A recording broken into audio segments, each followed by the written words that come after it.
Hello दोस्तों, money economic channel पे आपका बहुत बहुत स्वागत है। दोस्तों, आज हम एक बेहतरीन बैंक के बेहतरीन रिजल्ट्स के बारे में बात करने वाले हैं। आज है 16 जनवरी और एचडीएफसी बैंक ने अपने क्वार्टर 3 के रिजल्ट्स आज डिक्लेयर कर दिए हैं। दोस्तों, HDFC bank one of the top 3 most valuable brand है इंडिया के अंदर और टीसीएस के बाद में इसका सेकंड नंबर आता है। एचडीएफसी बैंक की मार्केट कैप 8 लाख करोड़ से ऊपर की है। और एचडीएफसी बैंक ने जो भी रिजल्ट्स दिए हैं मोराटोरियम वाले क्वार्टर के बाद के, उसके बावजूद भी बहुत शानदार रिजल्ट्स हैं। दोस्तों, मेरे चैनल पे अगर आप नए हैं तो इसे सब्सक्राइब करके बेल आइकन ज़रूर दबा दीजिए, क्योंकि आपको इस तरह की बेहतरीन और अच्छी एजुकेटिव जानकारी टाइम पे मिलती रहे। तो चलिए बात कर लेते हैं एचडीएफसी बैंक के रिजल्ट्स की। तो दोस्तों, इस शीट पे मैं आपको जो एचडीएफसी बैंक की जो की फिगर्स है उनके बारे में जानकारी देता हूँ। तो एचडीएफसी बैंक की जो नेट इंटरेस्ट इनकम है, यानी कि जो उसने इनकम इंटरेस्ट से कमाई और जो उसने आगे इंटरेस्ट दिया, उन दोनों के बीच का जो डिफरेंस है वो नेट इंटरेस्ट इनकम है। और वो एचडीएफसी बैंक ने 16,317 करोड़ रुपए कमाए हैं एज कम्पेयर टू 14,172 करोड़ जो लास्ट करस्पॉन्डिंग ईयर का क्वार्टर था। तो ये ईयर ऑन ईयर 15% का ग्रोथ है।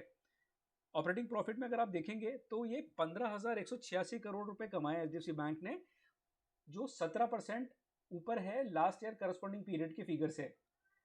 तो नेट प्रॉफिट अगर आप देखेंगे तो 8,758 करोड़ है और वो भी 18% की ग्रोथ के साथ में है। टोटल डिपॉजिट्स 12,71,000 करोड़ रुपए हैं, 19% की ग्रोथ के साथ में।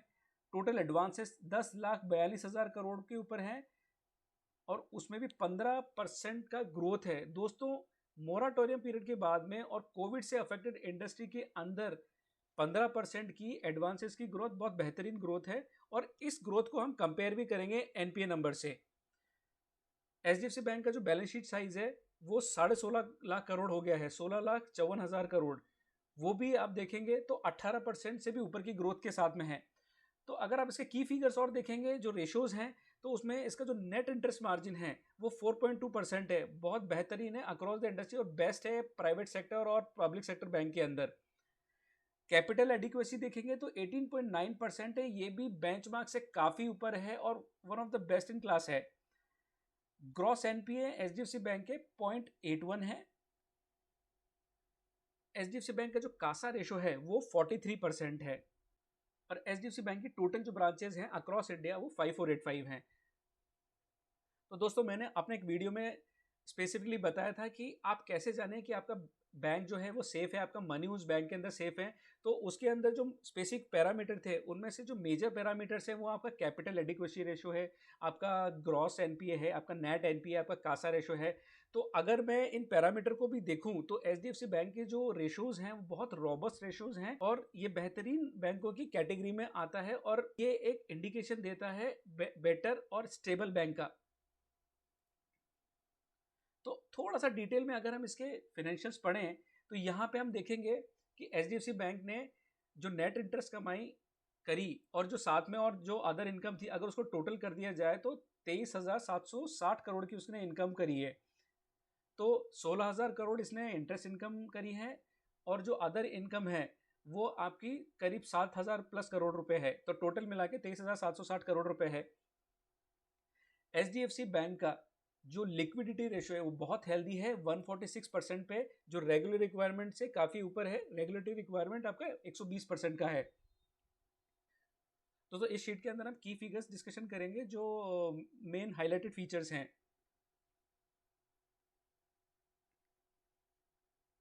तो अगर आप देखेंगे तो बैंक का जो कॉस्ट टू इनकम रेशो है वो 36% है और करस्पॉन्डिंग पीरियड में ये ऑलमोस्ट 38% था। तो बैंक ने करीब करीब 2% का इम्प्रूवमेंट किया है।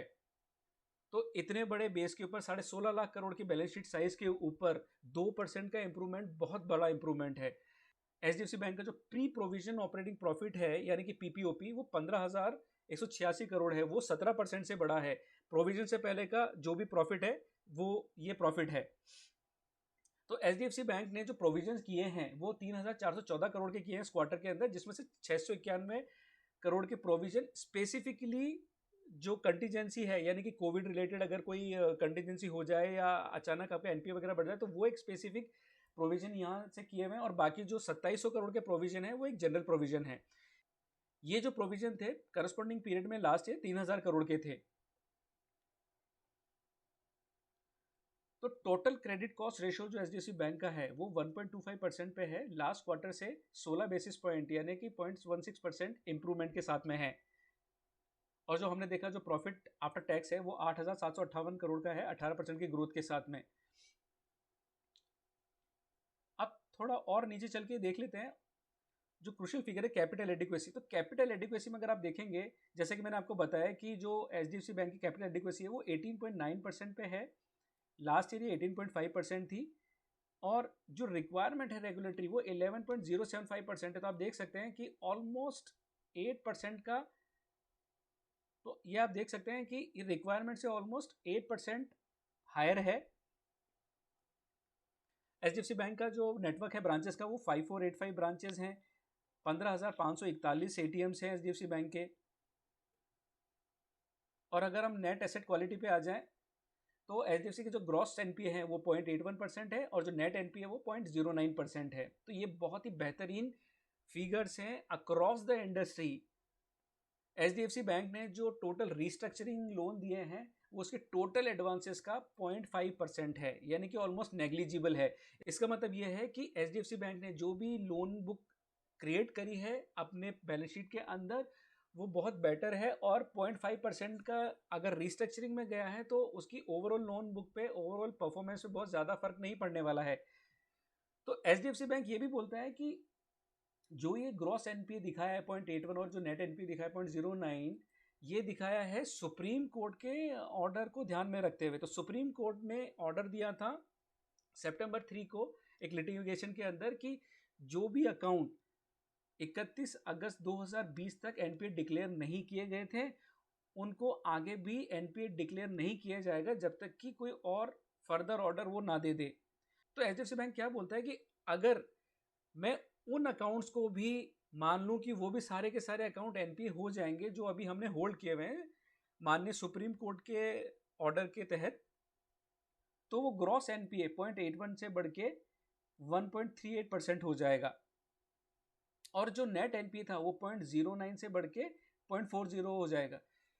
तो स्टिल ये जो फिगर हैं ग्रॉस एनपीए और नेट एनपीए के, ये कंसिडरेशन के बाद भी बहुत अच्छे फिगर्स हैं और यही कॉन्फिडेंस देते हैं किसी भी बैंक या फाइनेंशियल इंस्टीट्यूशन में कि हाँ जो उसकी बुक है, जो उसकी सिनेरियो है वो बहुत बेहतर है। तो एचडीएफसी बैंक के 48% जो लोन्स हैं वो रिटेल कैटेगरी के हैं और जो 52% लोन्स हैं वो कॉर्पोरेट कैटेगरी के हैं। तो 10.5 लाख करोड़ की बुक में से 5 लाख करोड़ की जो बुक है वो रिटेल एडवांसेज हैं। तो उसमें भी आप देखेंगे तो ऑटो लोन 81,000 करोड़ है, पर्सनल लोन 1,15,000 करोड़ है। तो इस तरह से पूरा डिटेल दिया हुआ है। तो इसमें सबसे बड़ी जो बुक है वो पर्सनल लोन की है, देन ऑटो लोन की है और उसके बाद में आप देखेंगे तो होम लोन्स थर्ड नंबर पे आता है। तो दोस्तों ये तो हो गई उसके ओवरऑल बैलेंस शीट की बात, उसके रिजल्ट्स की बात। अब ये जो रिजल्ट दिए हैं और जो ये इतने बेहतरीन रिजल्ट दिए हैं इतने कम एनपीए के साथ में, तो इसका इम्पैक्ट क्या होएगा आगे, और लोगों का जो विश्वास है एचडीएफसी बैंक के ऊपर कंटिन्यूस, तो वो बना रहेगा, इनफैक्ट और ज़्यादा रोबस्ट होगा। और अगर आप साथ में देखें तो एचडीएफसी बैंक का जो टारगेट प्राइस है, आई एम श्योर वो जितने भी ब्रोकरेज हाउस है, जो भी एनालिस्ट हैं, वो इसका जो टारगेट प्राइस है वो आगे शेयर का टारगेट प्राइस बढ़ाएंगे। और अगर आप देखें तो करंटली एचडीएफसी बैंक का जो प्रीवियस क्लोज है वो 1468 यानी 1468 रुपये पे क्लोज हुआ है। जब ये मंडे को खुलेगा तो आई एम श्योर ये शेयर जो है घोड़े की तरह दौड़ेगा उस दिन। और साथ में अगर आप देखें तो ये कोरोना के बाद में ये शेयर एकदम काफ़ी अच्छी तरह से परफॉर्म कर रहा है। तो कोरोना टाइम अगर आप देखें तो ये सबसे नीचे गया था 771 रुपये पे 23 मार्च 2020 को, और आज ये जो है 1467 पे दिख रहा है। तो दोस्तों ये शेयर मार्च से लेके अभी तक एकदम डबल हो चुका है। और अगर आप देखें इसके अंदर तो ये 52 वीक जो हाई गया हुआ है वो 1496 पे गया हुआ है और 52 वीक लो जो है 738 के ऊपर है। और आप इसकी मार्केट कैप भी देख सकते हैं 8.09 ट्रिलियन यानी कि 8,09,000 करोड़ रुपए की है। एचडीएफसी बैंक काफ़ी सालों से लोगों की आंखों का तारा बना हुआ है, ये काफ़ी ब्लू चिप शेयर है और इसको आप जब भी खरीदें तो ऐसा नहीं कि वो लॉस में, अगर हायर प्राइस भी है तो भी आप इसको खरीद सकते हैं, मेरा पर्सनल व्यू है। और आगे ये आपको अच्छे ही रिटर्न देगा क्योंकि इस बैंक के फाइनेंशियल्स में काफ़ी टाइम से और इवन करंटली भी बहुत कुछ ऐसा नेगेटिव नहीं दिखाई दे रहा है। और इस बैंक ने कोविड पीरियड के जो इम्पैक्ट है उसको भी बहुत ही अच्छी तरीके से हैंडल किया है, और उसका जो स्ट्रेस है वो उसकी बुक में भी नहीं दिखता है। अगर आप देखेंगे तो एचडीएफसी बैंक का ओवरऑल जो मोराटोरियम दिया था उसने, वो करीब 9% करीब का ओवरऑल मोराटोरियम थी, जो ओवरऑल लोन बुक थी। और यहाँ भी हमने देखा कि जो ओवरऑल लोन रिस्ट्रक्चरिंग बुक है वो 0.5% है 10.5 लाख करोड़ की बुक के ऊपर। दैट इज नेग्लिजिबल, वो कुछ भी नहीं है। तो दोस्तों आशा करता हूँ ये वीडियो आपको काफ़ी अच्छा लगा होगा, काफ़ी एजुकेटिव और इन्फॉर्मेटिव लगा होगा। तो इस वीडियो को लाइक करके अपने फ्रेंड्स और फैमिलीज के साथ में, अपने दोस्तों के साथ में ज़रूर शेयर कर दीजिए, जिससे वो भी जान सकें एक अच्छे बैंक की क्या डिटेल्स हैं, एचडीएफसी बैंक के क्वार्टरली रिजल्ट्स क्या रहे हैं। तो मिलते हैं ऐसी किसी इंटरेस्टिंग एजुकेटिव इन्फॉर्मेशन के साथ में, तब तक के लिए हैप्पी रहिए, हेल्दी रहिए।